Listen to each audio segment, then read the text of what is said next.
Au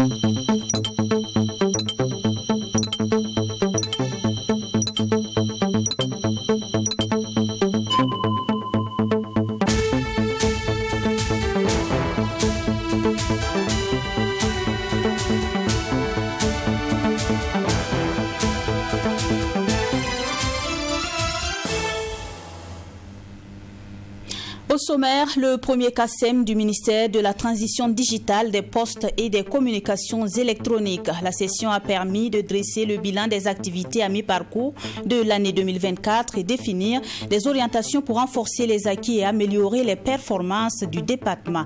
L'ouverture des travaux à suivre. En seulement 4 mois, l'offensive agropastorale et halieutique porte déjà ses fruits. Des poissons tilapia du barrage de Samandeni sont prêts pour la consommation. Le gouvernement a lancé officiellement la toute première récolte ce dimanche et pour la journée d'hier, ce sont 15 tonnes de poissons qui étaient prévues pour être récoltées. Et puis en Ouganda, le bilan de l'éboulement survenu vendredi dernier à Kampala continue de s'alourdir avec désormais 21 morts confirmés. Le président ougandais a ordonné une enquête pour déterminer les causes de cette tragédie. Bonsoir et bienvenue dans votre journal. Le ministère de la Transition digitale, des postes et des communications électroniques a tenu ce 12 août sa première session extraordinaire du conseil d'administration des secteurs ministériels. Les travaux avaient pour objectif de dresser le bilan des activités à mi-parcours de l'année 2024. Malgré les difficultés dues notamment à la crise sécuritaire, le bilan est satisfaisant dans le but donc d'améliorer les performances de leur ministère. Les acteurs ont défini des orientations stratégique pour renforcer les acquis déjà engrangés. Alexis Belemnaba nous donne plus de précisions. C'est un taux d'exécution physique de 40,92% qui a été enregistré à la date du 30 juin 2024 au ministère en charge de la transition digitale. Sur un budget prévisionnel de plus de 23 milliards de francs CFA, ce n'est seulement que moins de 400 millions de francs CFA qui ont été consommés, représentant 1,65% du budget total. C'est ce qui a été révélé à cette première session extraordinaire du conseil d'administration du département de Dr Aminata Zerbo. Ce taux à mi-parcours en deçà de la moyenne, mais apprécié par la première responsable du dit ministère, se présente comme suit.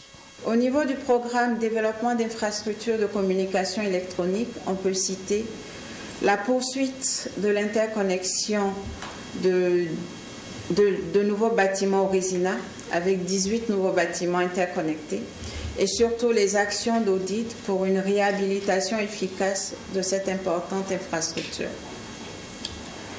La poursuite du chantier de rétablissement des services de communication électronique dans les zones à haut défi sécuritaire avec des avancées significatives. Le survey a enfin pu être réalisé dans 8 localités sur 10 et les travaux ont pu démarrer sur 2 sites. Il faut ajouter aussi l'actualisation du cadre juridique du secteur de la communication électronique qui enregistre des avancées significatives. Au niveau du programme de transformation et de l'écosystème numérique, il faut noter la poursuite de la dynamique d'accélération de la dématérialisation des procédures avec le lancement de plusieurs plateformes dans différents départements ministériels, l'élaboration de la feuille de route 2024 et la mobilisation des ressources tant humaines que matérielles pour une mise en œuvre diligente de cette feuille de route. La poursuite du déploiement des plateformes transversales, le circuit intégré des missions dans 11 nouvelles structures et le système intégré de gestion des courriers, SIGED, dans 11 nouvelles structures également. Tous ces résultats sont à l'actif de l'ensemble du personnel du département en charge de l'économie numérique. Mais un certain nombre de difficultés ont freiné l'exécution de la mise en œuvre réussie de certains programmes, indique le directeur général chargé des études et statistiques sectorielles de cette institution. L'acquisition des équipements spécifiques.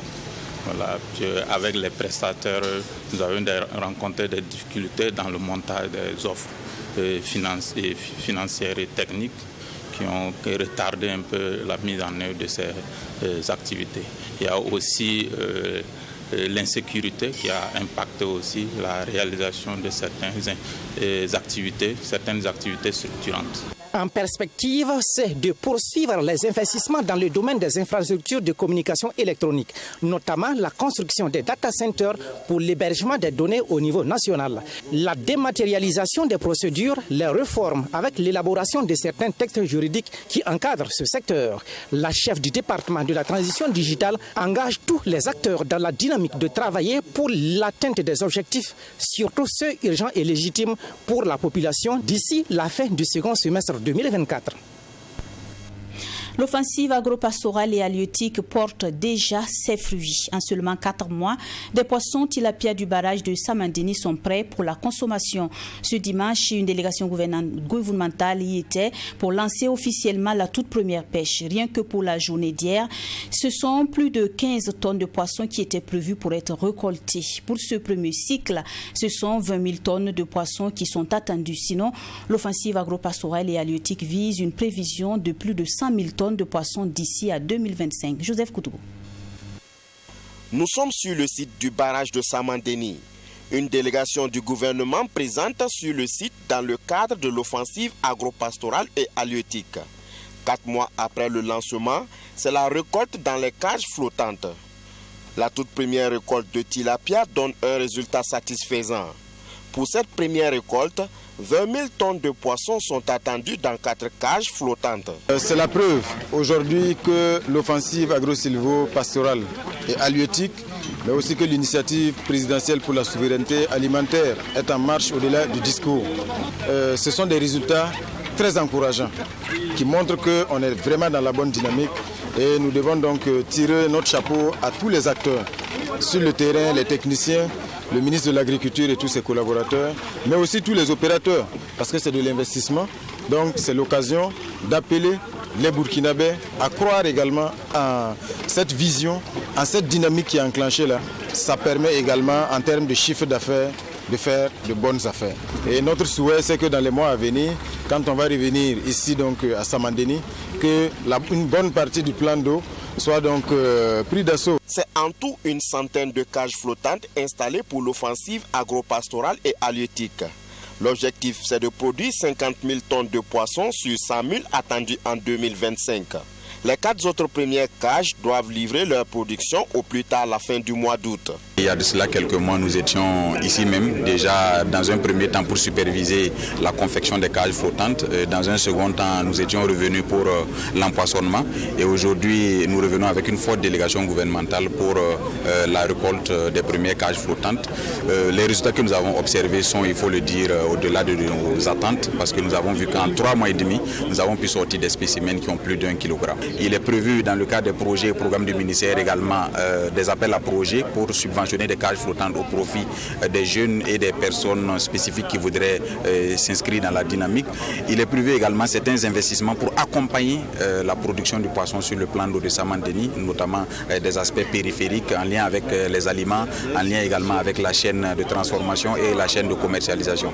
Je pense que c'est un projet que nous concevons dans sa globalité et l'ensemble des éléments qui doivent être pris en compte pour que le projet puisse être une réussite. Après Samandeni, le ministre de l'Agriculture, des Ressources animales et halieutiques, accompagné de celui des Finances et du Budget, ont effectué une escale sur le périmètre irrigué de Séguéré dans la commune de Bama.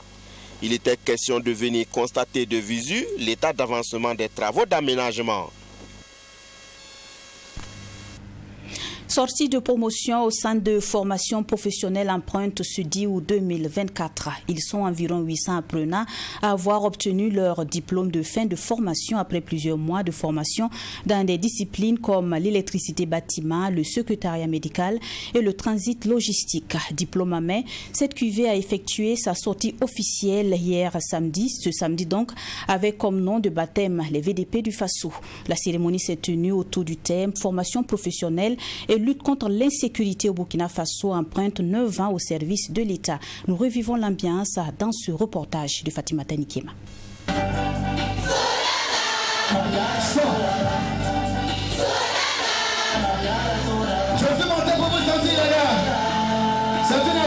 VDP du Faso, c'est le nom de baptême de la promotion 2023-2024 du centre de formation professionnelle Empreinte.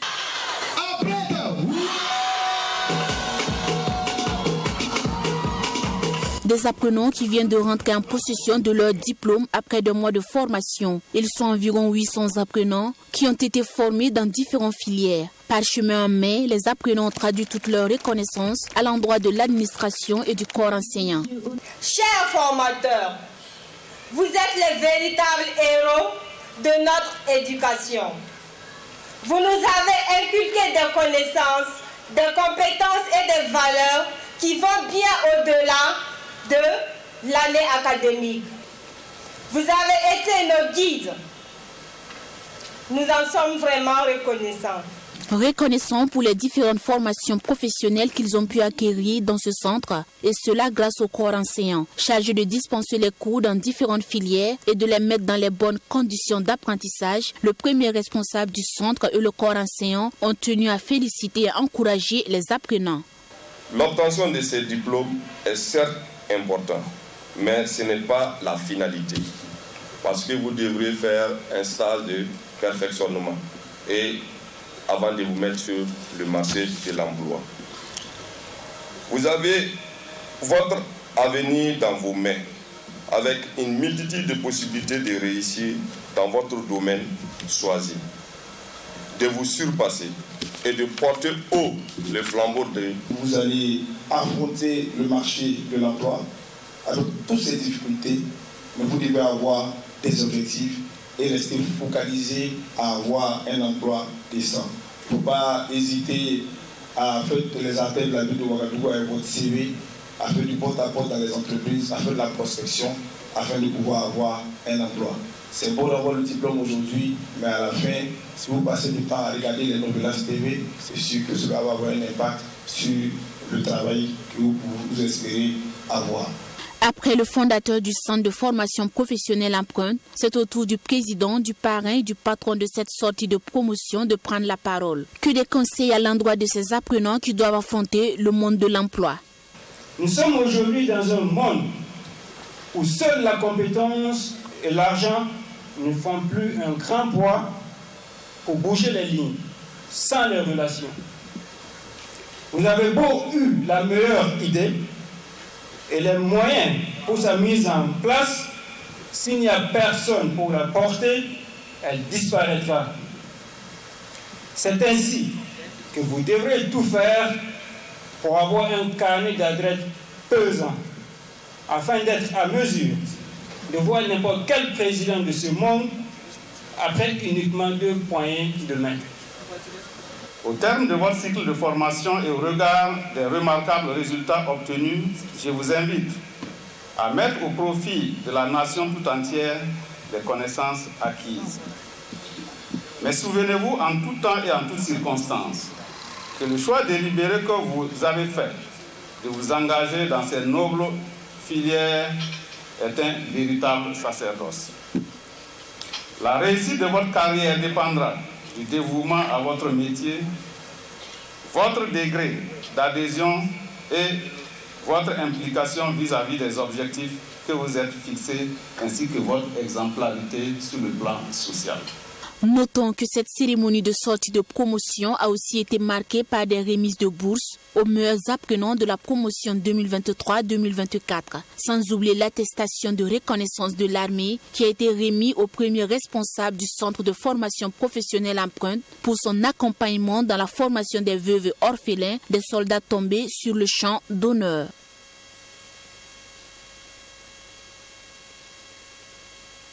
Ce lundi, les apprenants du Centre stratégique appliqué de la résilience César Expertise ont reçu le parchemin de fin de formation. La cérémonie a été l'occasion pour les premiers responsables du centre de célébrer le succès des étudiants et honorer les différents partenaires de César Expertise. Pour Mamadou. Ibrahim Traoré, c'est le nom de baptême de cette promotion du Centre stratégique appliqué et de la résilience César Expertise. Ces étudiants sont issus des filières telles que la mécanique, la mode, l'art culinaire, la technologie, entre autres. Après 7 mois de formation, ils sont maintenant prêts à embrasser le monde professionnel. Le passage à César Expertise est pour ces apprenants d'un apport considérable dans la réalisation de leurs rêves. En alliant théorie et pratique, ces nouveaux diplômés, baptisés du nom du président du Faso, se disent prêts à servir convenablement dans leurs différents domaines de formation. César Expertise, la différence avec les autres établissements, c'est qu'ici quand même, il y a un certain suivi. C'est-à-dire quand tu termines, soit on t'apprend vraiment à soit créer ta propre entreprise ou comment embrasser vraiment l'emploi dans les entreprises qui sont partenaires à César Expertise. C'est en même temps pour moi exhorter les entreprises qui ne sont pas encore partenaires à vraiment venir au niveau de César Expertise parce que vous allez avoir de très bons employés. J'ai eu à apprendre plein de choses. Ça n'a pas été facile pour eux, mais ils nous ont supportés et à la fin, on s'en est sortis ensemble. Et je remercie Dieu pour ça. Je suis très très contente et j'ai été surprise par leur action et tout. Je suis vraiment émue pour ça. Depuis 5 années maintenant, le Centre stratégique appliqué et de la résilience s'est donné pour leitmotiv d'offrir à la jeunesse burkinabé une formation de qualité pour une main-d'œuvre compétente. L'objectif, selon les fondateurs du centre, est de susciter l'émergence d'une génération de jeunes leaders pour un véritable développement du Burkina Faso. Pour ce faire, en plus des cours pédagogiques, les apprenants ont droit à des cours sur les valeurs humaines. Son Excellence, le président du Burkina Faso, est un homme d'espoir et d'inspiration. Et c'est la raison pour laquelle notre jeunesse, nous avons vu qu'il était bon de baptiser notre promotion de sortie Ibrahim Traoré, parce que c'est un homme de créativité, d'innovation et qui est le symbole d'un véritable changement pratique et pragmatique.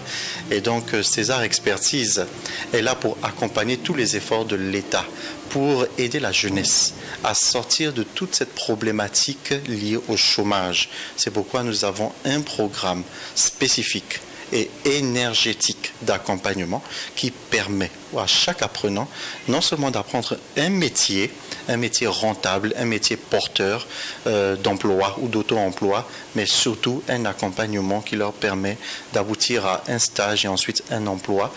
La promotion Ibrahim Traoré a pour parrain Mohamed Compaoré, directeur général de Sounou Assurance. Il souhaite à ce filleul une bonne carrière socio-professionnelle. Mohamed Compaoré a exhorté ces derniers à plus d'acharnement pour être des travailleurs exemplaires. Selon son fondateur, en 5 ans d'existence, César Expertise, c'est plus de 10 000 diplômés, 2 000 emplois générés avec plus de 200 entreprises partenaires. Dans les sociétés africaines, l'on entend parler souvent d'alliance à plaisanterie ou de parenté à plaisanterie. Par exemple, il y a alliance à plaisanterie entre les Samo et les Mossé, les Bissa et les Gourounsi et les Bobo et les Peuls, que revêtent ces notions culturelles ancrées dans les pratiques des Burkinabés. Nous avons échangé avec le professeur Alain-Joseph Sissao, un enseignant-chercheur qui a produit un ouvrage qui traite de ces questions-là. Pour l'universitaire, l'alliance à plaisanterie et sa variante qu'est la parenté à plaisanterie doivent être enseignés de la maternelle jusqu'à l'université, car ayant un rôle important à jouer dans la société burkinabé, notamment dans cette situation sécuritaire difficile que traverse notre pays en ce moment. Fabrice Dabugé, Adrien Diegemde. Alliance et parenté à plaisanterie au Burkina Faso, mécanisme de fonctionnement et avenir. Cet ouvrage du professeur Alain-Joseph Sissao, paru en 2002, traite de divers aspects de ces pratiques culturelles qui ont un rôle de régulation sociale. L'alliance à plaisanterie, selon l'enseignant-chercheur, revêt une notion philosophique. Il s'agit pour un individu d'apprivoiser son vis-à-vis qu'il considère comme une personne différente de lui, mais qui représente en même temps une partie de lui. Le spécialiste de la littérature orale fait une clarification conceptuelle entre l'alliance à plaisanterie et la parenté à plaisanterie. L'alliance à plaisanterie est une sorte d'institution sociale qui englobe la parenté à plaisanterie au regard de son champ d'action.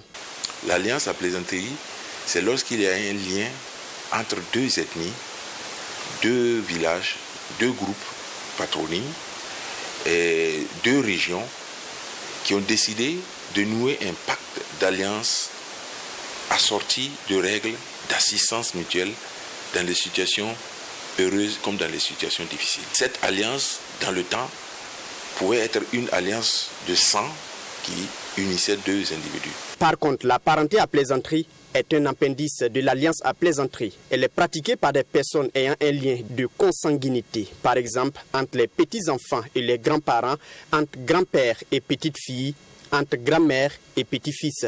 Dans presque toutes les sociétés du Burkina Faso, il y a alliance à plaisanterie entre beaux-parents. Elle se manifeste de plusieurs manières lors d'événements heureux ou malheureux. À travers les cérémonies funéraires, l'on empêche la famille endeuillée d'enterrer le défunt.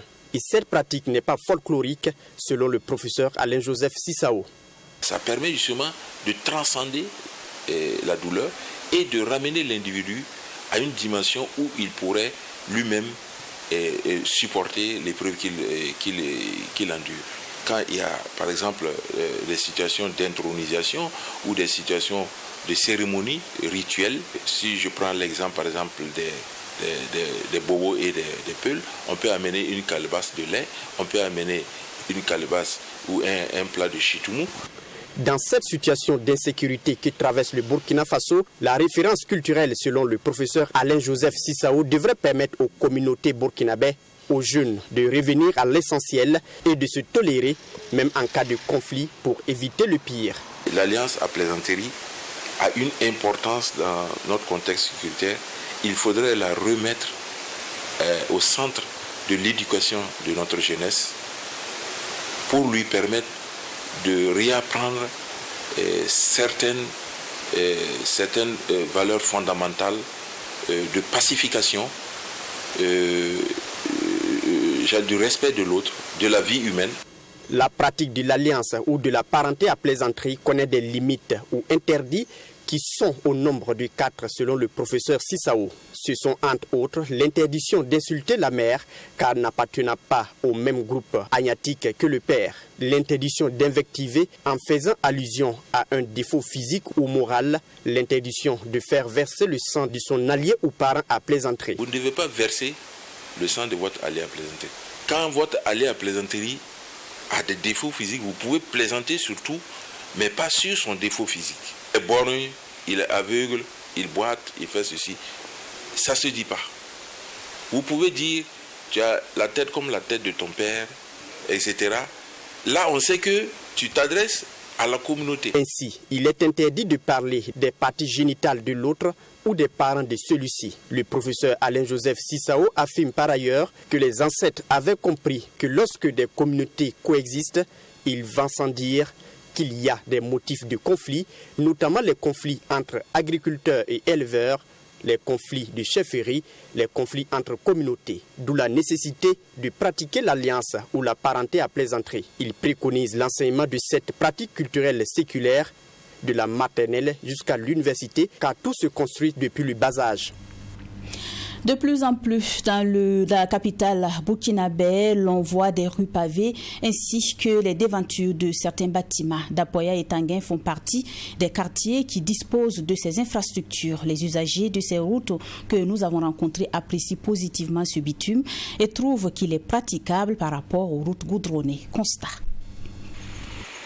Des routes pavées, il y en a un peu partout à Ouagadougou. Les habitants du quartier d'Apoya, de la capitale burkinabé, apprécient positivement la voie pavée qu'ils trouvent praticable par rapport à la route goudronnée. Ils ajoutent que depuis la construction de cette voie, le nombre d'accidents a considérablement baissé.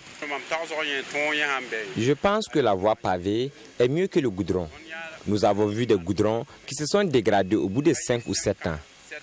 Si construction de pavés il faudrait prochainement changer à faire en sorte que les eaux de pluie se déversent dans les caniveaux. La voie pavée est bonne. Ce serait bien que toutes les routes de la ville de Ouagadougou soient ainsi. C'est joli et résistant. Et ce sont des matériaux d'ici qu'on utilise pour leur confection. El Hadj Nabonsba Abdoulaye Sawadougou vit à Dapoya depuis 1972. Pour lui, les voies pavées constituent une solution au problème d'infrastructures routières au Burkina Faso. Seulement, prévient-il, il faut bien les entretenir. Remonter à bloc contre l'insalubrité, il propose que la commune mette en place une compétition d'hygiène publique, chose qui selon lui permettra de garder propre la ville de Ouagadougou. Par ailleurs, estime-t-il, les riverains qui disposent de commerces aux abords de la voie doivent contribuer au curage des caniveaux. Amidou Ouedraogo lui préconise de placer des bacs à ordures pour éviter de déverser près de la voie publique. Chacun doit faire l'effort de jeter ses ordures à la poubelle. Certains jettent des sachets d'eau sur la voie. C'est dommage. Il y en a aussi qui déversent les ordures pendant la pluie. C'est regrettable. Si les gens rentrent dans le civisme, c'est parce que l'administration est faible. Moi, personnellement, j'ai voyagé dans plusieurs pays. Même à Lomé, tout près là, personne ne jette les ordures dans les caniveaux.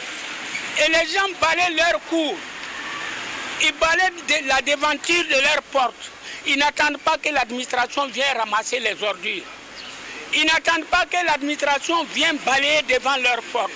Mais ici, c'est le contraire. Cette voie pavée est plus ancienne que celle de Dapoya. Son état de dégradation serait dû au passage régulier des gros porteurs, se plaignent les riverains. Ici, au quartier Tanguin, cette voie pavée est construite il y a plusieurs années. Elle est praticable à quelques endroits. Toutefois, l'on peut constater des nids de poules à d'autres endroits. Je pense que c'est une belle idée de faire la voie pavée sur le milieu. Parce que je ne sais pas si c'est la nature du sol qui correspondait, mais il est vraiment très bien fait pour le moment. Parce que ça fait un certain bout de temps, ça vaut au moins plus de 10-15 ans que je suis là, j'ai vu la voie pavée. Bon, je ne sais pas à quel moment ils ont mis ça, mais c'est durant tout le lieu, c'est un seul moment, environ 4 à 5 ans, qu'ils ont refait une première partie. Voilà, qui avait des nids de poules, voilà, ils ont essayé de soulever ça. Voilà, donc je pense qu'il est encore plus consistant, quoi. Bon, à partir de Silmandé, la voie est praticable, elle est en très bon état. Mais du feu de Chifra jusqu'au niveau du croisement, là c'est une autre réalité. Donc il y a des flaques d'eau par-ci, par-là. Donc c'est difficile, surtout en saison de pluie. Il y a des flaques d'eau un peu partout. Avec les dépassements, c'est pas évident. À Dapoya, tout comme à Tanguin, la plupart des riverains souhaitent que des routes pavées soient construites partout dans la ville de Ouagadougou. D'autres même invitent l'État burkinabé à entreprendre la construction de ces ouvrages routiers partout dans le pays. Ils sont tous unanimes que les comportements doivent changer. Hors de chez nous, pour terminer, une grande décharge s'est effondrée vendredi dernier dans la capitale ougandaise. De 18 morts, le bilan est passé à plus de 21 ce lundi. Le président ougandais a ordonné alors une enquête pour déterminer les causes de cette tragédie. À Kampala, les recherches se poursuivent et le bilan continue de s'alourdir. Au moins 21 personnes sont mortes selon les autorités ougandaises après l'éboulement meurtrier qui a frappé la ville vendredi. La principale installation de gestion des déchets de la ville s'est effondrée. Parmi les victimes, des femmes et des enfants. Les autorités craignent que ce bilan ne s'aggrave davantage.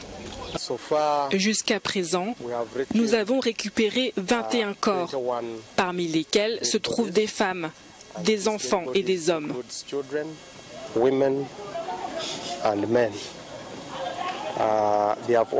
Tous ont été transportés à la morgue de la ville pour une autopsie et par la suite, nous allons remettre les corps aux familles pour un enterrement décent. L'effondrement aurait été causé par des pluies torrentielles. Des familles vivant à proximité ont été évacuées pour prévenir de nouvelles tragédies. Certaines familles se trouvent dans une zone à risque que nous avons évaluée.